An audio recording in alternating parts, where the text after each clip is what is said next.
Well, happy fall, everybody. As of September, 22nd, we are in the midst of fall. I know that because outside the humidity is only about 87% instead of the average 89% this morning. And so that cold front came through and just cooled things down for us. You know, we are in the midst of a sermon series entitled Grace Changes Everything. And this morning I want to talk to you about mercy. And I need to call my shots right off the bat. I'm going to make you a little bit uncomfortable.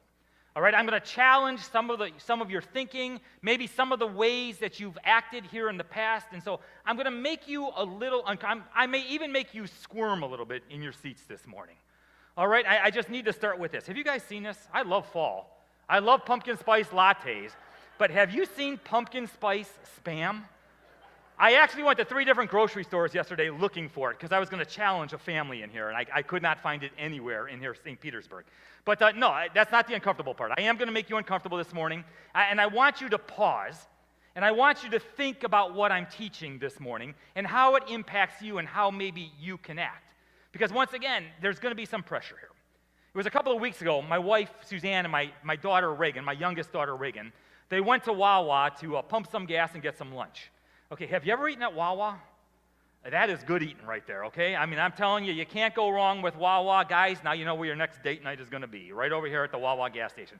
So anyway, they went to Wawa, they're pumping gas, and as they're pumping gas, they see this young lady in the pump next to them. And she's driving an older Ford Escort, kind of beat up, and she's sitting there in the front seat, and she just sat there for the longest time. And she looked like she was in distress. She looked like something was wrong in her life. And then she was searching around for a little bit of money, and she pumped a couple of dollars worth of gas, and then she began to drive away.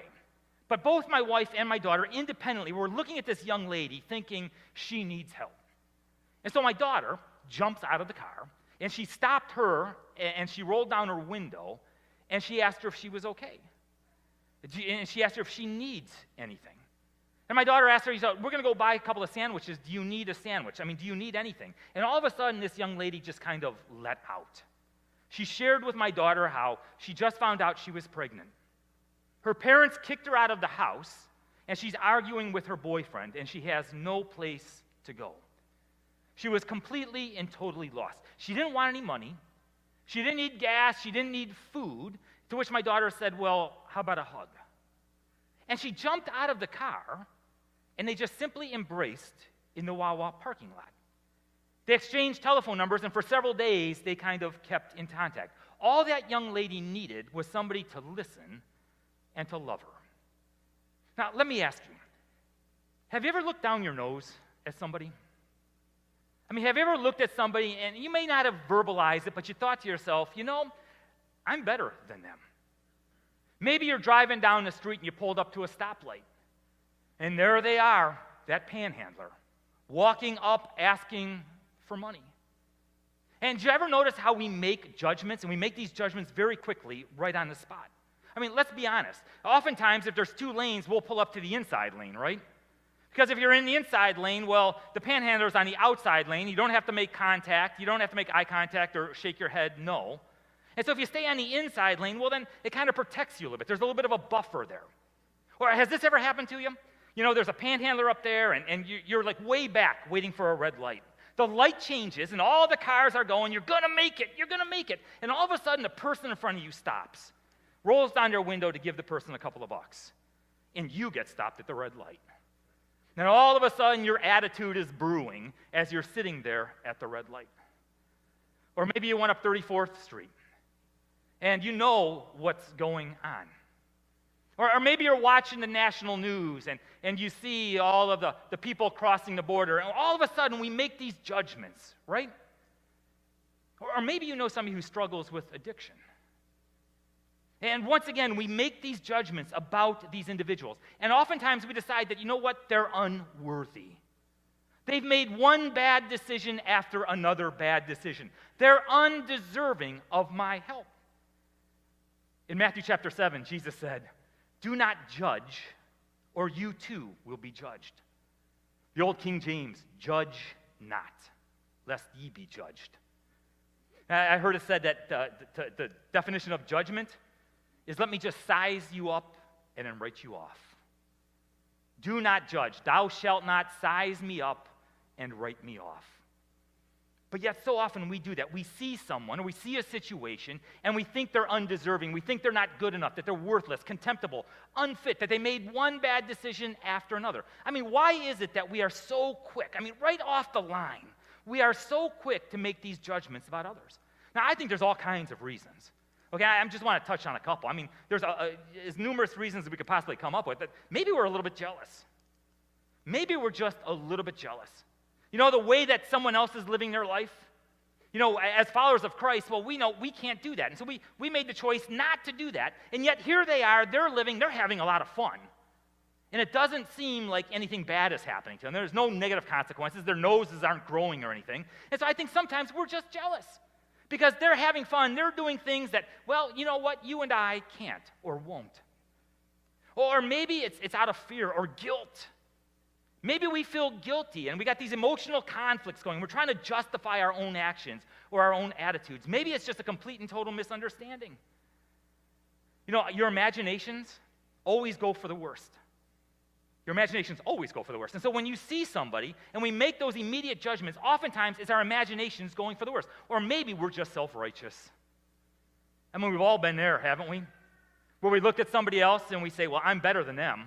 I'm better than this person. I'm better than that person. I mean, just look at how I live my life. I am better than them. And when you're self-righteous, being self-righteous is both ignorant and arrogant. Because what we do is we elevate our holiness and we push God's holiness down. We elevate ourselves and we keep God on a leash over here. We say, sit, God, because I'm better than this person. I'm better than that person. You sit, God. And it's arrogant because we're elevating ourselves, our holiness, while pushing God's holiness down. And the truth is, very rarely is the self-righteous self-aware. And once again, so this morning, I want to challenge us. As followers of Christ, I think this is important. It was the prophet Isaiah. In Isaiah chapter 58, beginning at the first verse, God is speaking here. And God says, declare to my people their rebellion, and to the descendants of Jacob their sins. For day after day they seek me out. They seem eager to know my ways, as if they were a nation that does what is right and has not forsaken the commands of its God. I mean, just look at how this starts. Okay, God is saying, I want you with a bullhorn. I want you to boldly proclaim. I want you to declare to my people. These are the people of God. The people that day after day they seek me. These are the people who go to worship on a regular basis. These are the people that are in God's word on a regular basis. They're seeking God. They're eager to know his ways. In other words, they're moral. They're searching the scriptures, trying to figure out what to do and how to live. And yet God says, my people, day after day, they seek me. They seem eager to know my ways, but I want you to declare to them their rebelliousness. I want you to declare to them their rebellion. He goes on to say, they ask me for just decisions and seem eager for God to come near them. Why have we fasted, they say, and you have not seen it? Why have we humbled ourselves, and you have not noticed? You get that tinge of works righteousness there? God, look at me. God, look at what we're doing. God, look at how I'm living. We're better than all these other people. And so, God, how come you're not noticing my fasting? God, how come you're not noticing what I'm doing for you? God goes on, he says, yet on the day of your fasting, you do as you please. You exploit all your workers. Your fasting ends in quarreling and strife and in striking each other with wicked fists. You cannot fast as you do today and expect your voice to be heard on high. Is this the kind of fast I have chosen? Only a day for people to humble themselves? Is it only for bowing one's head like a reed or for lying in sackcloth and ashes? Is that what you call a fast? A day acceptable to the Lord? In other words, what God is saying there, you're just going through the motions. It's ex operato. Just by the act of doing something, you expect God to bless you. I mean, is that what a fast is all about? Just look like you're humbling yourself, you bow your head, you sit in sackcloth and put ashes on your head? I mean, is that what I want you to do? And then God goes on to say, is not this the kind of fasting I have chosen? And all of a sudden, God lists out these acts of merciful love. He lists out these acts of self-denying love, self-sacrificing kind of love. He goes on to say, is not this the kind of fast I want? To loose the chains of injustice and untie the cords of the yoke, to set the oppressed free and break every yoke. Is it not to share your food with the hungry and to provide for the poor wanderer a shelter? When you see the naked, to clothe them and to not turn away from your own flesh and blood. You see what God is calling us to do? He wants us to live with this self-sacrificing acts of mercy and love.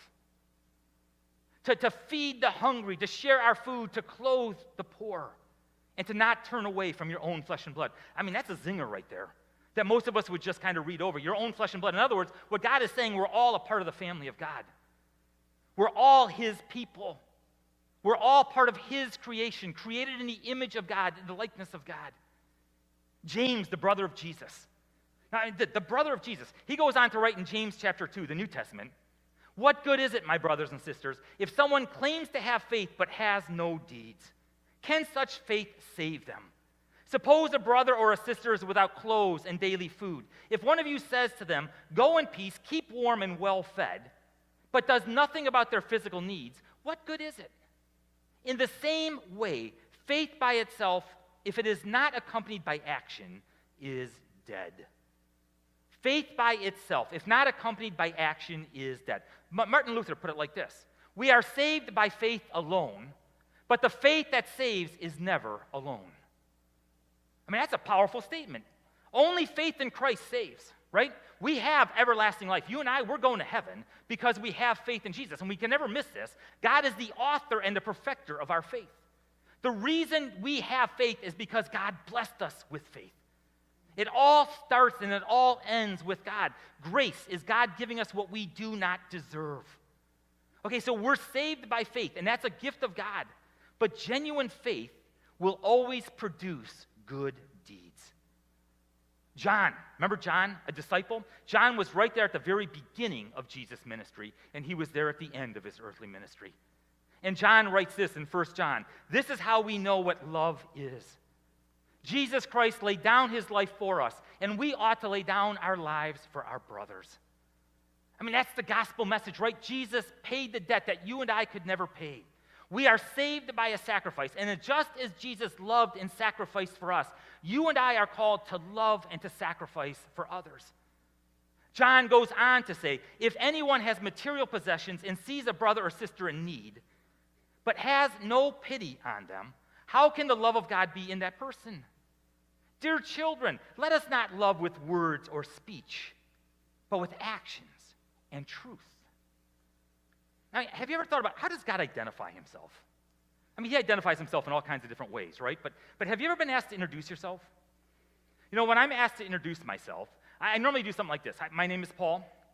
You know, I'm married to my wife, Suzanne. We've been married for 28 plus years. I've got 2 daughters, and I'll tell them a little bit about my kids. And I'll say, oh yeah, and I'm the pastor of Our Savior Lutheran Church and School in St. Petersburg, Florida. Okay, that's how, if somebody asked me to introduce myself to people who didn't know me, that's how I would do it. Okay, I introduce the things that are important in my life, right? The things that I identify with. Just look at some of the ways that God identifies himself in Scripture. Okay, from Proverbs 14, verse 31. Whoever oppresses the poor shows contempt for their maker, but whoever is kind to the needy honors God. If we show contempt for someone, we show contempt for the maker. But yet if we honor somebody, we're honoring God. Whoever is kind to the poor lends to the Lord, and he will reward them for what they have done. Again, from the Psalms, sing to the Lord. Sing praise to his name. Extol him who rides on the clouds. His name is the Lord. And rejoice before him, a father to the fatherless, a defender of widows. Again, what Jesus said this, whatever you did for one of the least of these brothers and sisters of mine, you did for me. Do you see how Jesus is identifying himself? He's identifying himself with the poor. He's identifying himself with the sick, with those who need help. He didn't come for the righteous, right? He came for the sick, those who need a doctor. He preached the gospel to the poor. He healed those who were ill. Again, the proverb says, speak up for those who cannot speak for themselves, for the rights of all who are destitute. Speak up and judge fairly. Defend the rights of the poor and the needy. Who does God identify with? Okay, oftentimes he identifies with those in need. And in all honesty, that was all of us. We were all in need. We were all poor. We were all lost. It's only by God's grace. And see, this is directly contrary to the ancient world. See, the ancient world, the pagans, they believed that God identified with the rich, that God identified with those in power. And if you wanted to be close to the gods, you had to be close to the king or to those in power. Our God is just the opposite of the way the world thinks. He identifies with the lowly. He identifies with the masses. And my friends, Christianity never stops with what's in it for us. It never stops with me. Jesus, a new commandment that I give you, love one another as I have loved you. So you must love one another. And how did Jesus love us? He loved us completely, unconditionally. He loved us sacrificially. And now we're called to love one another. See, this is a radical way of thinking. Showing mercy to others is not just for the do-gooder over here. A ministry of mercy, all of us are called to a ministry of mercy. And so, do you ever catch yourself doing that? I did the other day. I actually caught myself. I pulled up, I was on Gandy and 34th. I was on the outside lane, and sure enough, there was a panhandler there, older gentleman. I reached in and gave a couple of bucks, and I was asked, why'd you do that? You know what my response was? He didn't seem like a drunk. That was my response. Okay, my response, I made a complete and total judgment right there on the spot. He just looked like an older gentleman who was struggling. But regardless, we're called to have a ministry of mercy. See, we need to never forget, we're all in the same boat. See, we lose sight of this at times. Because in all honesty, we're blessed. And oftentimes we lose sight of the fact that we're all in the same boat. Everything that we have is the gift of God. Everything that you've been blessed with, your health, your family, your finances, your house, the car that you drove in here this morning, everything comes from you, O Lord. And we have given you only what comes from your hand. Every good and perfect gift is from heaven, coming down from the Father of the heavenly lights, who does not change like the shifting shadows. We can never lose sight that everything we've been blessed with comes from God. It's grace. It's His mercy that He showers down upon us. And so when we look at the man or the person in the mirror, okay, we're just like everybody else. No matter what that other person is struggling with, we are just like them. And we're guilty too. We're guilty of bad decisions. We're guilty of wrong living. And yet God demonstrates His own love toward us in this, that while we were yet sinners, His enemies, Christ died for us. My friends, we were undeserving. We're unworthy. And we're only worthy because Jesus makes us worthy. He paid the debt for us. That which we could never accomplish, He did it for us. And because of that, He calls us, Jesus calls us, be merciful, just as your Father is merciful. There's all kinds of parables. Jesus teaches this over and over and over again. Remember the parable of the unforgiving servant? It's in Matthew chapter 18. Jesus tells this parable of the unforgiving. Remember, a parable is an earthly story with a heavenly meaning, right? And so this guy owes the king 10,000 talents. Now, you had one denarii, okay, you earned 1 denarii a day. You needed to work 6,000 denarii equaled 1 talent. You would need to work 6,000 days to earn 1 talent. He had to work over 6 million days. This was a debt that he could never pay off. The debt was way too large. It was impossible for him to do it. He falls before the king. He begs for mercy. The king forgives him. He immediately leaves the king's presence. He goes and he finds one of his debtors who owes him an extremely small sum of money, and he beats him and has him arrested. What Jesus was teaching here is all of us, we have a ministry of mercy, all has the same motivation and rationale. It's always God's grace.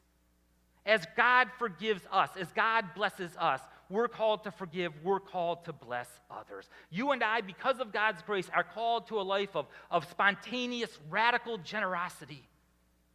It was the parable of the Good Samaritan in Luke chapter 10. Guy gets beaten to an inch within his life. He's laying dying on the road going up to Jerusalem. A priest and a Levite, religious people, they see him dying on the road, they walk around him. They pick up their heads, we're better than him, we're not going to play with him, they keep on going. A Samaritan comes up. Don't forget, Samaritan Jews, they bumped heads. For the Samaritan, there was no law that dictated he had to help this person. There was no social convention, there was no religious prescription that said he had to stop and help a Jew. And yet the Samaritan looked upon him with compassion. The Greek word, once again, is splagnizomai. And every time that Jesus had compassion on somebody, he stopped what he was doing and he acted. Whenever he had compassion, he made a difference in that person's life. The Samaritan, he saw this man beaten half to death. He stops, he has compassion. He tends his wounds, takes him to a hotel, pays his rent, and pays for somebody to take care of him. See, that's a love that cannot be required. God calls us to love one another in the same fashion. It was in 2 Corinthians, Paul is talking about the Macedonian Christians. Macedonia is in modern-day Greece. So there's these Christians in Greece. And Paul says, in the midst of their severe trial and their overflowing joy and their extreme poverty welled up in rich generosity. Life was not going easy for these guys. They were having difficulty. They were being persecuted. They were struggling. And yet because of their overflowing joy, because of the gospel of Jesus, that they were loved and that they were forgiven, their generosity welled up. And Paul says, for I testify that they gave as much as they were able, even beyond their ability, entirely on their own. Because of God's grace, they wanted to reach out and help others. It was a love that could not be required. My friends, we are called to live love, to love Jesus, to love people, and to serve the world. And all throughout Scripture, that word love, there's another word that practically means the exact same thing, and that word is to serve. We love each other, we serve one another. So some practical ways that we can serve, both corporately and individually, right? You can serve by giving relief to people, direct aid, by using the time, the talents, the treasures that God has blessed you with to make a direct impact in someone's life. Corporately here at Our Savior, we're going to do another share-a-thon coming up in the beginning of December. A share-a-thon is a gigantic garage sale where we challenge you to clean out your closets, to clean out your attics, to bring all of your good used clothing and appliances, everything here. We have a giant garage sale where we just give it away. If they are in need, they can take it. We don't charge anything. The last time we had a share-a-thon, we had 600-700 people show up.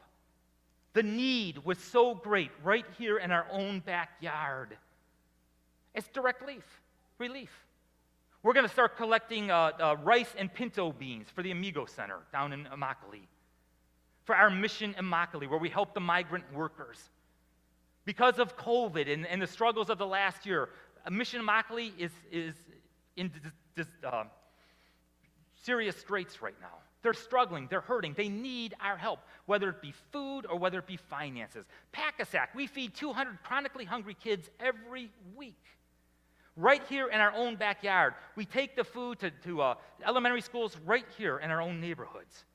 We need help with the finances. We need help with the food, and even with the packing. You can volunteer at a local food bank. You can volunteer at a shelter. Right now, here in Pinellas County, there's 40 Days for Life, where they're asking for people to just come for 1 hour a week and pray, to speak up for those who cannot speak for themselves. We can serve by helping people develop self-sufficiency. I mean, that's what we want, right? We just don't want to be throwing stuff out for entitlements. We want people to be able to stand up on their own 2 feet. We can do that by helping provide education at some of the different organizations right here in town, job creation and training. Or maybe somebody just needs a listening ear and a hug. People are hurting. People are overwhelmed. It's faith in action. We're called to live love. It's interesting. In the first couple of centuries, Christianity just exploded. And Christianity grew rapidly because Christians were so different than the rest of society. The way that Christians treated one another, the way that they related to other people was different than the rest of the world. The Roman Emperor Julian, affectionately known by Christians as Julian the Apostate because he just completely and totally rejected Christianity, said this: the impious Galileans, that's Christians, the impious Galileans support not only their poor, but ours as well. And everyone can see that our people lack aid from us. Christians made a difference, and the church grew. Again, Dionysius, he was the bishop of Alexandria, somewhere around 260 AD, said this: during the great epidemic, sounds familiar, doesn't it? During the great epidemic, most of our brother Christians showed unbounded love and loyalty, never sparing themselves. Heedless of danger, they took charge of the sick, attending their every need and ministering to them in Christ.